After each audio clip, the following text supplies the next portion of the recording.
Bonjour et bienvenue dans ma chaîne YouTube. Aujourd'hui, ensemble, nous allons faire un exercice de raisonnement scientifique et de communication graphique et écrite sur les carences nutritionnelles et comme exemple, on va prendre le kwashiorkor. Avant de commencer l'exercice, voici ce que vous devez absolument savoir, et vous le savez déjà d'ailleurs. Une protéine, qu'est-ce que c'est? Eh bien, c'est un assemblage d'acides aminés. Une protéine peut compter plus de 1000 acides aminés. Et le nombre d'ailleurs des acides aminés, il est de 20. Il y a 20 acides aminés. Et donc la chaîne, on a des acides aminés qui peuvent se répéter. Cet exercice va vous permettre d'évaluer votre capacité à mener une démarche scientifique afin de répondre à un problème grâce à l'exploitation d'un ensemble de documents et à la mobilisation de vos connaissances. Donc, il faut apprendre votre cours. Document 1, le kwashiorkor, maladie nutritionnelle du tiers-monde. Alors, le kwashiorkor est une maladie qui survient chez un enfant entre la première et la deuxième année après le sevrage, très généralement au moment où l'alimentation lactée est remplacée par des bouillies à base de farine, comme le maïs ou le mil. Les graines de mil et les graines de maïs sont broyées et on en fait une sorte de bouillie, de pâte. Les principaux symptômes sont un retard de croissance, un comportement passif, l'enfant n'est pas actif, un œdème des jambes, c'est-à-dire les jambes sont gonflées, un appétit diminué, il n'a pas envie de manger, anorexie, et un gros ventre. D'ailleurs, tout le monde connaît le gros ventre plutôt. Relevez donc, à partir du document 1, deux symptômes du kwashiorkor. Donc ça, c'est la première question. Alors, je relis l'énoncé et je souligne deux symptômes au choix. Moi, j'ai souligné un retard de croissance, un appétit diminué. Donc, la réponse sera, les deux symptômes sont un retard de croissance, un faible appétit, anorexie. Donc, c'est pas sorcier jusque-là. Pour expliquer l'apparition du kwashiorkor chez les enfants après le sevrage, on s'intéresse à la composition du lait maternel, le lait que la mère donnait à son enfant, du maïs et du mil. Et voilà, vous avez un tableau où il y a les valeurs des protéines, des glucides, des lipides, pour 100 grammes de lait, du mil et du maïs. Alors maintenant, on va lire la question suivante, la question qui va être posée en repérant les mots clés, toujours soulignés. En s'appuyant sur la composition du lait, du mil et du maïs, proposez une hypothèse ou des hypothèses pour expliquer l'apparition du kwashiorkor chez les enfants après le sevrage. Donc on souligne les verbes de consigne, ce qu'on nous demande. Première étape, trier, sélectionner les informations présentes dans le document et choisir celles qui vous permettront de poser votre hypothèse. Donc, il faut faire un choix dans les informations en fonction donc de la question. On regarde maintenant le tableau et là, on remarque tout de suite que la quantité de protéines, de lipides dans le mil et le maïs entier, eh bien, la quantité est bien inférieure à celle du lait. On a dit le lait nous sert de témoin parce que quand la mère allaitait son enfant, l'enfant n'avait pas du tout de kwashiorkor. Donc on a des valeurs vraiment bien inférieures et ça va nous donner la réponse suivante. Donc la réponse c'est je remarque que la quantité en protéines et lipides du mil et du maïs est inférieure à celle du lait. Deuxième étape, je dois maintenant proposer une hypothèse ou des hypothèses pour expliquer l'apparition du kwashiorkor chez les enfants après le sevrage. Donc, à l'âge le kwashiorkor qui est dhar en fonction des données que j'ai vues.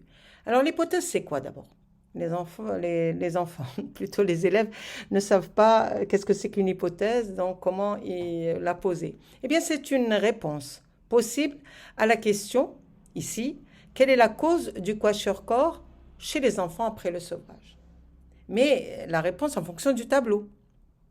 On rédige donc notre hypothèse, on fait une phrase complète et ne pas écrire un seul mot, ça n'existe pas. Ensuite, on va prendre une partie de la question pour construire sa réponse. Bien sûr, il faut que l'hypothèse puisse être vérifiable. On ne peut pas donner une hypothèse n'importe comment. Alors, on regarde donc le tableau pour dégager notre hypothèse. Quelle est la cause? Quelle est la cause qui fait qu'on a le kwashiorkor à partir d'une alimentation basée sur le mil et le maïs entier? Et là, on avait déjà vu que la quantité de protéines et de lipides vraiment est faible dans ces deux aliments, comparée à celle du lait, bien sûr. Alors la réponse, donc l'hypothèse, la première hypothèse, une carence en lipides est responsable de l'apparition du kwashiorkor chez les enfants après le sevrage. La seconde hypothèse, eh bien, c'est une carence en protides qui va être responsable de l'apparition du kwashiorkor chez les enfants après le sevrage. Alors réfléchissez un peu à ces deux hypothèses. Peut-être qu'il y en a une troisième, les deux, peut-être que les carences en protides et en lipides sont responsables, mais bon, on va donner seulement ces deux hypothèses, ok? Alors, suite de l'exercice, sachant qu'une nutrition en protéines animales rend le kwashiorkor inexistant, on s'intéresse de façon plus précise donc à la composition en acides aminés essentiels des protéines, du lait, la caséine, et du maïs, la zéine. Alors, ces acides aminés, au nombre de 8, sont les acides aminés essentiels qui doivent être apportés absolument par l'alimentation. Il faut qu'on les trouve dans les aliments. Notre corps, lui, il ne peut pas les fabriquer. Donc, on doit les trouver dans notre alimentation. Et voilà le tableau. Les acides aminés, la leucine, l'isoleucine, lysine, méthionine, phénylalanine, thréonine, tryptophane et valine. Dans la caséine, la protéine du lait, et dans la zéine, protéine du maïs. La question donc 3, comparer la composition en acides aminés, lysine, méthionine et tryptophane de la caséine et de la zéine. Donc on va bien regarder ces acides aminés, ces trois acides aminés, lysine, méthionine et tryptophane, de la caséine et de la zéine. La caséine, c'est la protéine du lait où il n'y a pas de problème. Et là, eh bien, ça se voit. On surligne toujours, n'oubliez pas de surligner, de souligner, surligner, etc.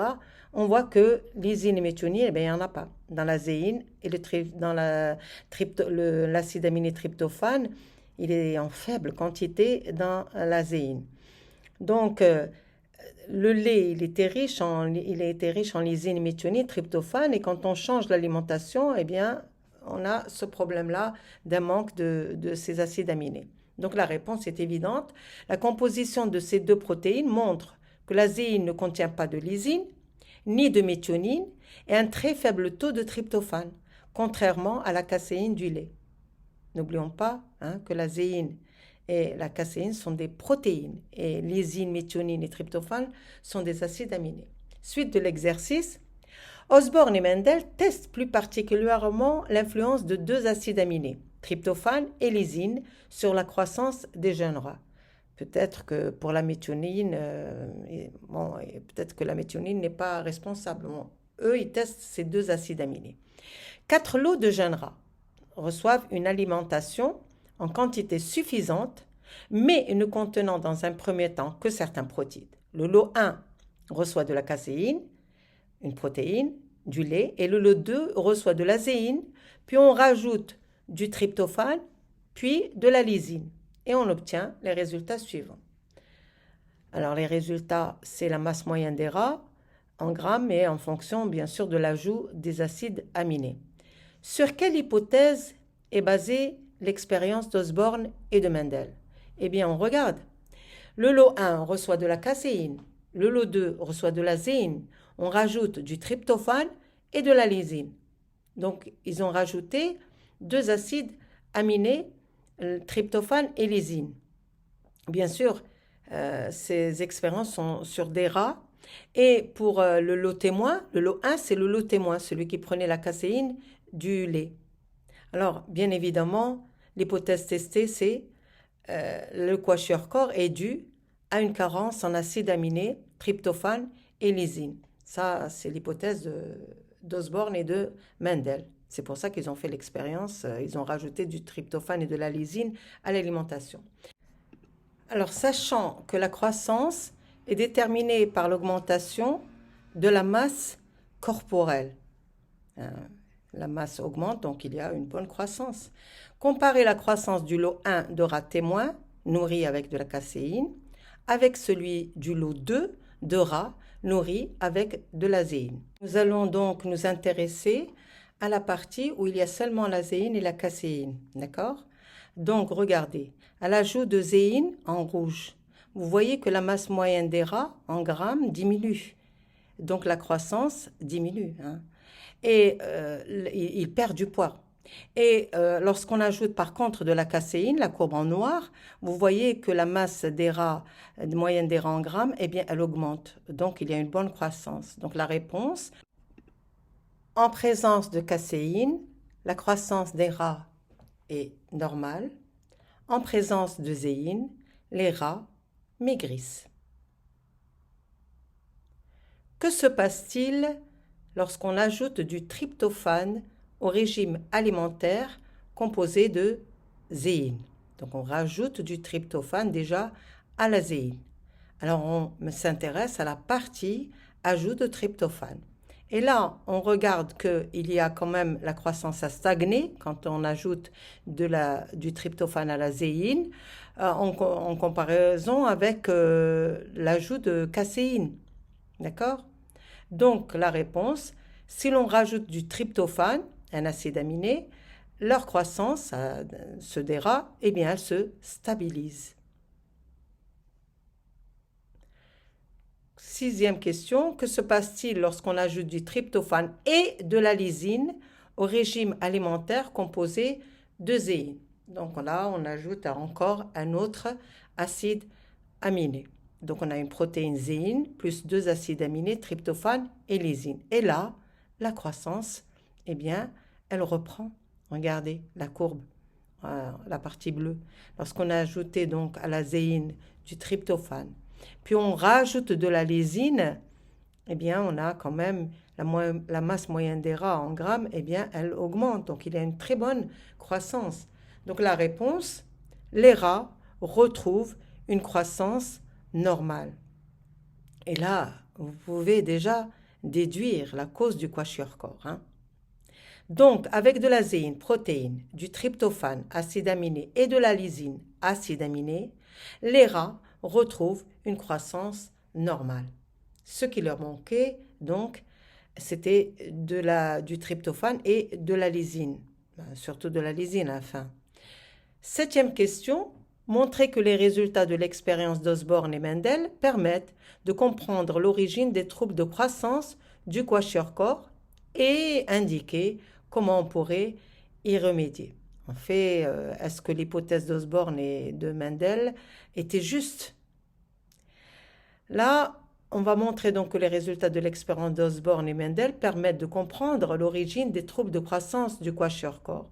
Et il faut indiquer comment on pourrait y remédier. Alors pourquoi je reprends la question? C'est pour montrer les verbes de consigne.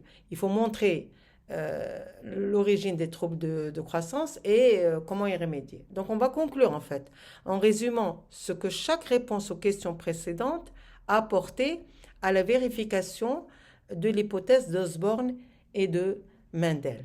Allez, tenez bon, on a presque terminé. L'hypothèse était la suivante, le kwashiorkor est dû à une carence en acide aminé. Alors, cette hypothèse est-elle juste ou est-elle fausse d'après ce que vous avez déduit, ce que vous avez remarqué, ce que vous avez fait comme les réponses précédentes? Donc la réponse, oui, le kwashiorkor est donc lié au sevrage, à une carence en acides aminés, tryptophane et lysine. Donc après le sevrage, il y a eu cette carence en acides aminés, tryptophane et lysine. Ces deux acides aminés n'existaient pas dans le mil ni le maïs. Donc depuis sa naissance, l'enfant nourri avec le lait maternel reçoit de la caséine et a donc tous les acides aminés indispensables. Puis nourri avec du maïs, donc de la zéine, il ne reçoit plus ni tryptophane ni lysine. Et ça, c'est vraiment grave pour un enfant de ne pas avoir ces deux acides aminés indispensables. Donc le remède consisterait à compléter l'alimentation avec des protéines riches en tryptophane et lysine. Alors c'est beau à dire, mais est-ce que c'est possible? Là, bon, je ne rentre pas dans un débat, mais il faut que cette alimentation soit riche en ces deux acides aminés, avec la protéine, bien sûr, déjà. Alors là, je termine par un petit bonus. Je vous donne les maladies qui sont liées à une alimentation déséquilibrée.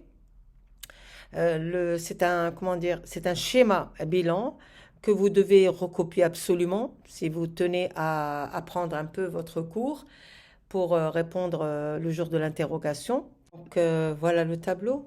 Une sous-alimentation va provoquer des carences nutritionnelles. Le marasme, manque d'alimentation. Vous avez une carence en sels minéraux. La vitaminose, une carence en vitamines et une carence en protides, en acides aminés.